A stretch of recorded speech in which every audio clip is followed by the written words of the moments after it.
RFC India is the India chapter of the Malaysian Rainforest Challenge, which is counted amongst the top 10 toughest motor races in the world.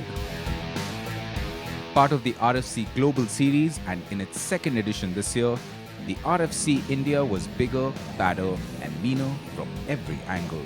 A total of 23 teams took up the challenge, and this year saw a new utility vehicle category in the mix to make things even more interesting.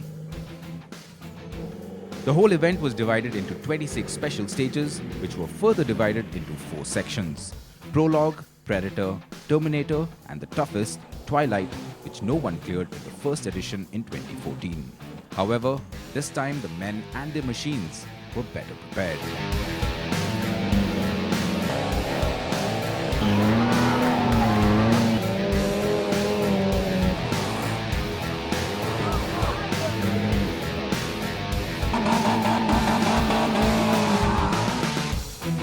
Organized by Cougar Motorsports, this edition of the RFC saw defending champion Tan Eng Jog of Team Force Gurkha starting as the favourite. However, the Indian boys were not content with just following, and Team Garari, led by Gurmeet Virdi and Kirpal Tung, managed to start with the lead. Going through the paces, we saw a lot of surprises, especially with the two teams from Goa.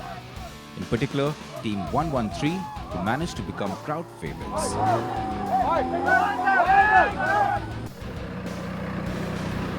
While 17 teams entered the toughest stage, the Twilight Zone, 16 of them were able to clear the stage successfully.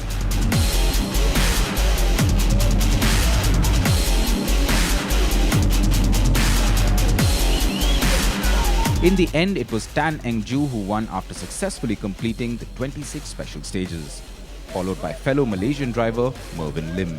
Team Garari's Kabir Warich with co-driver Yuvraj Diwana were the second runners-up and emerged as the top Indians in the second edition of the RFC. However, that's not all.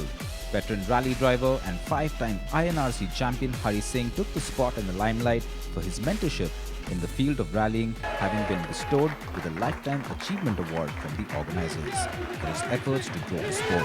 Adil Jaldaru Khanawala got up to speed with him to talk shop. Well, Adil, it's a fantastic feeling to get any award. But yes, a Lifetime Achievement Award means that it's that part of my life where, you know, the action seems to have ebbed, and getting a Lifetime Achievement Award is... He's telling you not to do anything. Exactly, and whereas I thought I had a few more years to go, but nonetheless, it's a fantastic feeling.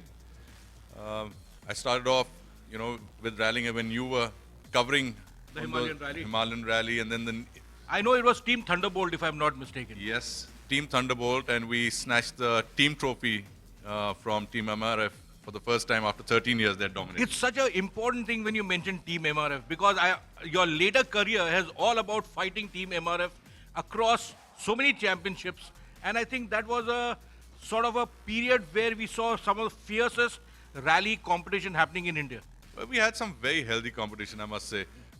Yes, it was literally like an India-Pakistan competition. That can't be healthy. Yeah, but no, ours was pretty healthy. And if you say all the hockey, cricket is also pretty, but the spirit that we used to, you know, really put into that we had to win and put in our best. So it was quite a good feeling to have got the team trophy, being the first rally that I took part in, Himalayan Rally.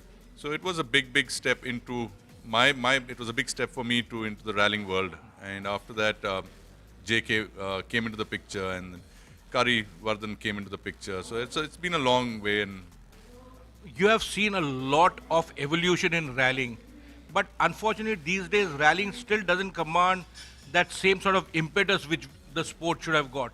Do you think there are things which we could have done differently? I really don't know. It's a very good question that you've asked, and it's a tough one to answer.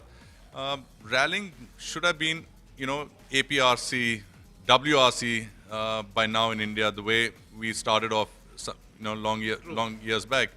But you know, the talent in India is somehow, we have so many. I'm sure there's plenty of talent there, but it's just not coming up there to where it's supposed to be.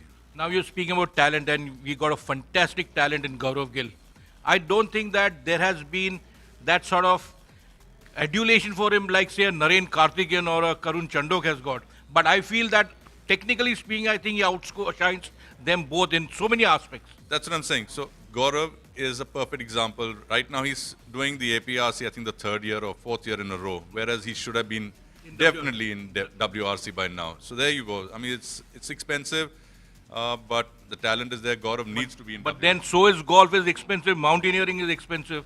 Yeah, I suppose the sponsors don't get their money's worth, and that's probably one reason why. How does it feel to get not just a lifetime achievement award, but having your peers around you when you got it? Well, it's again this feeling is incredible, especially being the RFC. It's an event that's known worldwide, and off-roading has been very close to my heart. Before I actually started rallying, I was an off-roader. I learned how to drive on a Jeep. I did some crazy stuffs on that without a driving license, and on the farm, going out. Chandigarh is the backyard for the hills, the riverbeds. Everything was there for us to play around with. What is the one advice you'd give a budding motorsportsman if he wants to live his dream here in India? Well, now I think it's no longer. I won't say that he needs to put in his best. It's a lot tougher now to be at number one, and you've got to be number one if you want to survive in this sport. So when we speak about lifetime achievement awards, you got to understand that you have to serve a lifetime's apprenticeship in the sport. No one has done that better, much more enjoyably than what Hari has done. Well-deserved award for a genuinely good guy.